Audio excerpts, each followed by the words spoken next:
Fantasy Football Edition right now. E&E Exaggeration Spirits. Let's go. This is your boy, JG, in the building. AB in the building. Always back and always black. We got him. Yo, guys, it's football season. It's August. We could talk about the draft and this, that, and the other, and who's going to win the Super Bowl. That's cool. But this is a special edition of E&E. We're going to talk about the thing that gets into your pockets, that fucks up your relationship, that have you sitting in the whip or the garage. Messes up your sleep cycle. All that is fantasy football. To my right, unfortunately, I have to admit, well, actually, no, I don't have to unfortunately admit. I could just, because I was only a one-year victim. This is a two-time reigning, defending fantasy football champion, A motherfucking B. Always balling, always hitting your bank account. Let's go. Let's go, man. What are the rules, the ins and outs, the key takeaways for being successful? I don't think successful means winning the whole thing, but just not going 3-9 in fantasy football. I would say this, because I don't want to give everything away. I got a lot of my busters, my victims be watching this. You know what I mean? Do the surface level. Do the roundabout. I'll do the surface level. And real quick, if you let me, just real quick rundown. For those of you that don't know fantasy football, it's just it's a parallel game to the real football, in where you pick skill position players that are on offense. And then they give you a set number of points for each touchdown or a catch or a run, whatever they do. And then you use those points and you beat someone week to week. And it's 16 games throughout the season that go on. So with that being said, it has become America's favorite pastime now, along with the NFL. It's really one of the only things that's helping the NFL stay alive. Nobody is tuning in on a Thursday night to watch Tennessee versus the Miami Dolphins. Nobody. Great matchup, not even people from those states. And they just swap quarterbacks. And they swap no one's tuning in to watch that. I'm sorry. No one's tuning in to watch the 0-10 Cleveland Browns color rush jerseys take on the Thursdays. take on the freaking Houston No one cares.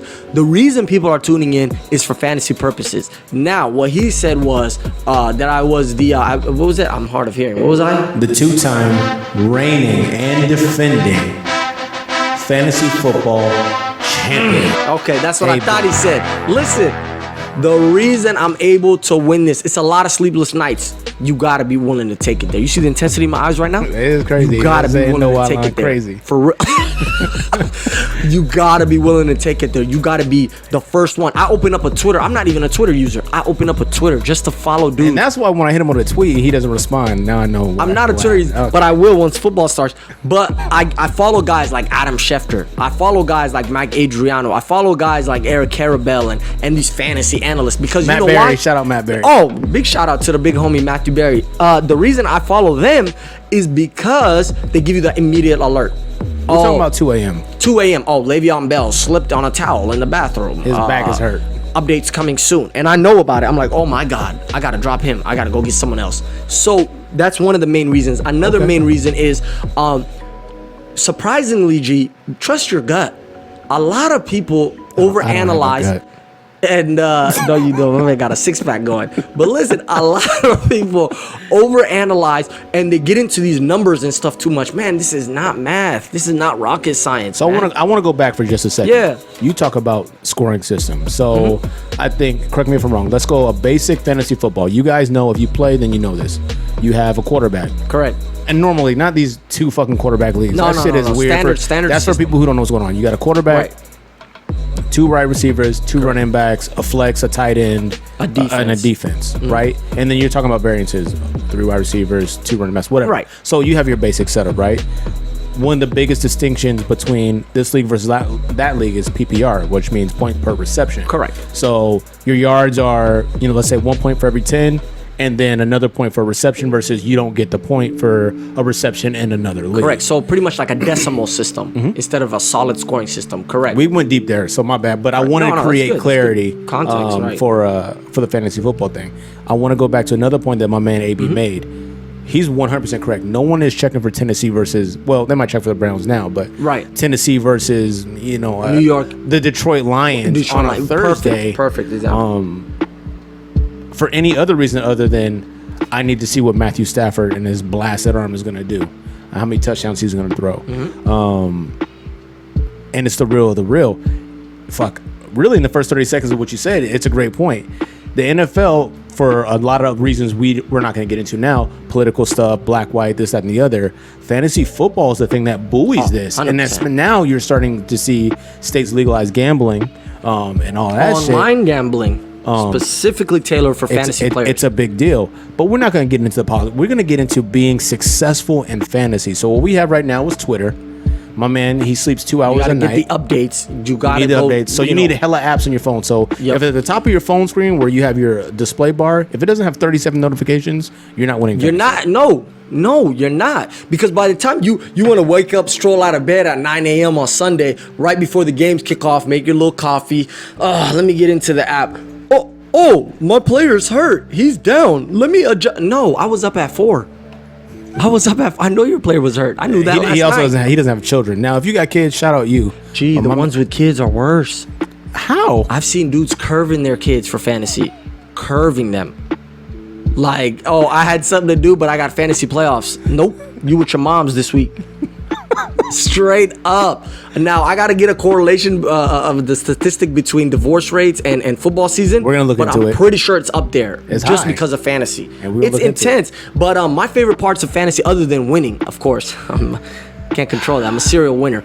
But apart from that is the drama. Bowl of cereal. Is the drama. Oh, that's a good one. Actually. The drama that comes from it, the frustration in people's eyes, right? Like this man, one thing I give him credit. He was in our league briefly, like he mentioned. He was bottom of the table. Didn't deserve to be whatever. We can get into that. But he didn't let it break him. He was like, well, I suck early on. I'm not going to say that I suck. I made decisions that didn't pan out. And based on statistics and probabilities, they should have and they didn't. And you were fine with it being out of your hands. Yeah. But other people, it's hilarious. They actually feel like these players owe them. Fuck you, Andrew Luck. Why did you do this to me, Andrew Luck? So now you're on Twitter and you at Andrew Luck. You're a bitch. You don't even know Andrew Luck. And we have to, and this is where fantasy has gotten a bad rap in the last, I would say like last couple of years, because players have come right out, and you'll see reporters that even play. It's such a huge game. Everyone, politicians, reporters, presidents, you're so right. Other athletes, reporters will come out in a press conference and be like, "Hey, we're just wondering, what's your outlook looking like for this week's game? We're reading on the papers that you might not play. That could really impact a lot of fantasy lineups." Shout out Oakland, California. And this player's like, "What? My hamstring is attached from the bone. Are you talking about a motherfucking fantasy game? What? What are you talking about?" Yes, I am asking you about a fantasy game. Well, yeah, Mike, you're on my team. You're my number one pick, in fact. So, do you have anything to say for that? That's the reporter. Or the better one would be when a player underperforms, and instead of let's say his team is doing brilliantly, like the Patriots are on top, they're 9-2, Yep. but the player is underperforming, and he's giving his political answers. He's like, well, it's all about the team. You know, we're doing what we're supposed to be doing. I'm just here to help, and I'm glad that as long as we win a championship. They're like, well, what would you say to your fantasy owners that are disappointed in your production this year? Especially me, because you're on my team.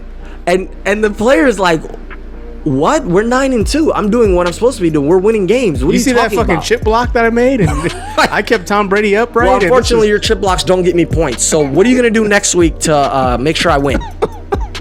Huh? The power of fantasy football. This is tremendous. So that gave us a bad rap. And you got players coming out and disrespecting fantasy players, calling them nerds. Get out of your mom's basement. I don't play for them. I'm playing real life. And I have CTE for real. I'm not sure anyone has said that. But that is real life. They need help. They gotta go find help. Yeah, and that's you're driving your car into oncoming traffic. Dude, that part I can't help him with. But what I can help you with is just letting you know, like he said, put yourself in a position to win. Get your best lineup out there. And let everything rock on the table. Hey, B, don't feel like you owe anything to anyone. I gotta put this on you. I gotta as a two-time reigning and defending fantasy football champion. Sounds good every time you say it. We got Twitter out of the way. I need at least 2 more things that are going to put me in position to be successful in fantasy football. Trust your gut. Don't get caught up in the analytics. Okay. If you see a player and he's been doing well and you feel like, you know what, I saw some positive things at the end of last year. I think he's going to do well for me. Go with him. Don't listen to an analyst. They're not always correct. and they've never once apologized for a bad prediction. And they blame it on you. You should have did it. I said it, but you did it. So what in the? They've never once come out and said, guys, I know I told you to pick Jared Goff last year, but listen, I'm sorry. He totally failed us. They never. They said, well, the numbers were there. He was supposed to do well, so too bad. And meanwhile, you lost out on a lot of money. Your wife is wondering where the stolen $100 went. You don't have a wife anymore. You don't have a wife anymore. Your kids hate you. And you got nothing to show for it because this man lied to you. So trust your gut. The last piece I would say is, it's all about inclusiveness, right? Like, find a good group of people. This just went from we're about to finish up to now we're gonna go for 4 or 5 more minutes. Okay, no worries. Inclusive. Okay. Find a good group of people. Yep. And it's best when you trash talk each other and able to roast each other. See our last video about roasting to find your limits. And then you just, that's what makes the game more fun versus playing with strangers. Camaraderie, engagement, a little bit of disrespect, friendly shit talk or disrespect. But you brought up an interesting point. So let's say you guys got a fantasy football league. It's 10 deep. You do your draft. You're looking, okay, cool. You did a live draft. It was all good. And now you say, hey, look, listen, AB, so-and-so, so-and-so, and so-and-so. Let's set up a group chat so we can chop it up about, fantasy football, upcoming weeks. It's not trades, whatever the case may be. If you're in this group chat, you're a part of this league, we love shit talking. If you're saying shit like, I'm going to cut your fucking neck next week when we play. And if I lose, I'm going to see you in the parking lot. That's a lot, guys. Listen, that's a lot. I love it. AB can attest to this. We did a whole fucking video on roasting and shit talking. Right. But none of it resulted in jail time, hospital visits, HR visits, HR, injuries. There's etiquette around what you're supposed to be doing as it comes to communicating with the individuals that may be participating in your fantasy league. So we can go on and on about receptions and PPR and all this other nonsense, but there's nuance into this crap. There's nuance into how you handle yourself, how you handle business when it comes to fantasy. If I take an L by 2 points because some cat fumbled the rock, I can't then be like, Zach, if I see you, I'm gonna cut your fucking neck. Fuck you. Zach didn't fumble the ball. I made the selection, so why do I need to threaten lives? I don't feel like that's necessary. It's not necessary. Now, as a commissioner of the league, you also have to do a little bit pre-screening. It's like a job. You have to think about it. It's like a job. So I'm guilty of this, but he's right. If I'm a commissioner of a league, because, okay, so I'm AB, right? I'm a 2-time reigning defending champion. And so I have the league responsibilities placed upon me. I'm a commissioner. And then I know little Jimmy over here who's been playing for the last 3 or 4 years. He's fought people. He's recently gone through a divorce, had his house foreclosed on and his car repossessed. All surrounding fantasy football. That 3rd year, hey Jimmy, yeah, we're full up, and I'm lying.